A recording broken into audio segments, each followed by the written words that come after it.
Howdy doody, my name is Susie, and today I thought I would share with you how I make this. It's like freshly whipped cream cheese. It's a soft spreadable cream cheese, and I'm going to be making it with just yogurt. So this isn't even really a recipe. All you need is some plain yogurt, and you want yogurt that doesn't have gelatin in it. If you get a yogurt that's naturally cultured or a homemade yogurt that's probiotic, then your whipped cream cheese is also going to be probiotic, so that's a definite bonus. You'll be using just plain yogurt and straining it, and basically we're going to be condensing this yogurt into a very thick cream. We're going to add just a drizzle of honey and a little bit of salt, and this is going to turn into a delicious spread that's just like freshly whipped cream cheese. It goes great with salmon or on crumpets or on toast or anything. First of all, you're going to start off with just plain yogurt, and you want a high-fat yogurt. The higher the fat, the thicker the curds or the end result's going to be. So you're not going to be draining as much water, because remember, all we're doing is we're taking plain yogurt, we're putting it over a cheesecloth and a sieve, and we want to strain it until it becomes a really thick condensed cream.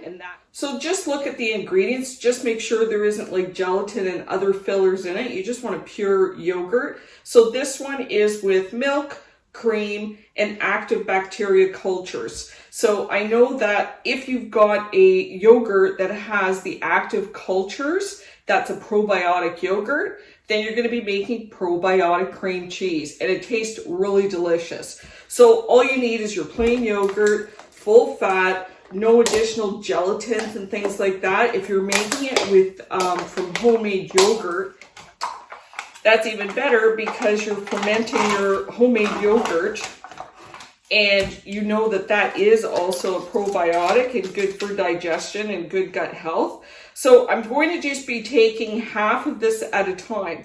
So this is 750 grams. It's the larger containers of the yogurt. I know that half of this is going to give me just over a cup of the cream cheese. So I'm going to get maybe 2.5 cups of cream cheese once I strain this. So I'm only going to be making half at a time so that I can show you. And then it's just easy. I've got a sieve, I've got a bowl, and I've got my cheesecloth. I've just doubled it. And the way that we're going to get the liquid that's going to be draining from this is going to be our whey. That is very high in protein. It keeps for months in your fridge, and you can use it in smoothies, or you can use it in any kind of sauces that go well with a milky type of a flavor. And you can use the whole thing and you get extra, but I'm going to keep half of my yogurt as yogurt, and the other half I'm going to turn it into the cream cheese. And it's not really doing a lot, as you can see, once you put it in, but you have to just let it strain for maybe half an hour, an hour. Sometimes I get a little impatient. Cloth. So you can see it's starting to, I'll bring it closer so you can see. You can see it's starting to strain. That liquid is clear, and that's what you want. Protect my hand with a glove. There you go. So it's only been a couple of minutes, and you can see that the whey, and I've just twisted this very gently. I'm not squeezing. I don't want to put too much pressure on this because I don't want to squeeze out the yogurt, just the whey. But you can see that the whey is dripping and it's clear. There you go. And I'm just twisting it slightly, and I think you can see that it's draining off that liquid pretty fast. So I'll do this for a couple of minutes, or if you don't want to do this, I just leave it twisted. You can weigh it down with a little plate and then just a can, and that'll just gently press out the whey You can see it's much slower, but it's squeezing out that way. So you're gonna let this drain for, I don't know, half an hour or so. You'll know when it's finished draining because the cheese will be so firm and compact, it pulls right away from the cheesecloth, and you'll just have a firm ball of the very thick creamed yogurt that we're going to flavor to taste like freshly whipped cream cheese. So it's been about half an hour, and the longer you let this sit and drain, obviously the thicker your cream cheese will be. So I'm just going to give it one last little squeeze, and there is a fair bit of whey. And when we open it up,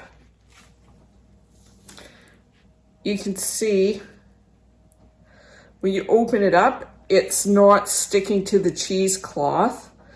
It's just a nice, you can see how thick it is. And that's how you want it, dry enough that it's a thick cream, spreadable. So you can see you can remove it and it stays firm like a ball. So you can see this is about a cup that you're getting from just using half of a 750 gram yogurt tub. So now that it's thick and creamy, you're just going to season it with just a pinch of salt,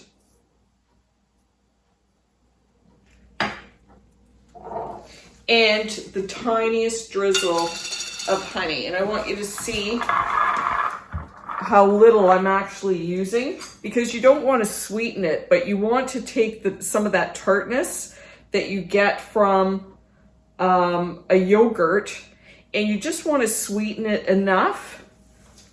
And this is just the tiniest amount, and I'm just going to drizzle. This is maybe 1/8 of a teaspoon. So again, you can do it to taste, but start off with very, very little. Give it one more little drizzle. Like I said, maybe 1/8 of a teaspoon. So just with the spoon, you're just gonna mix it up. And this does set a little bit once it goes into the refrigerator, and this is going to keep as long as your yogurt will. So I've had this on toast with tomatoes or toast with avocado and a little bit of garlic, but it also is great on bagels with your freshly made cream cheese and lox. So I'm just using a little bit to taste. I've just got a scone here. They go delicious on a scone. It's super delicious and creamy. Now from here, depending on your taste, you can add a bit more salt or just a touch more honey. But really the honey, like I said, it just takes that sharp yogurt flavor away and makes it a little bit sweeter and creamier in flavor, which more closely resembles the cream cheese. And that's it. Put it in your fridge and you're ready to go. Now, I haven't actually tried using this as a replacement for cream cheese in baked goods or frozen goods, but so you can see how easy this is, and it gives you a beautiful spread that very closely resembles cream cheese. So I hope you try this, and if you like it, I hope you share it. Until next time, happy eating.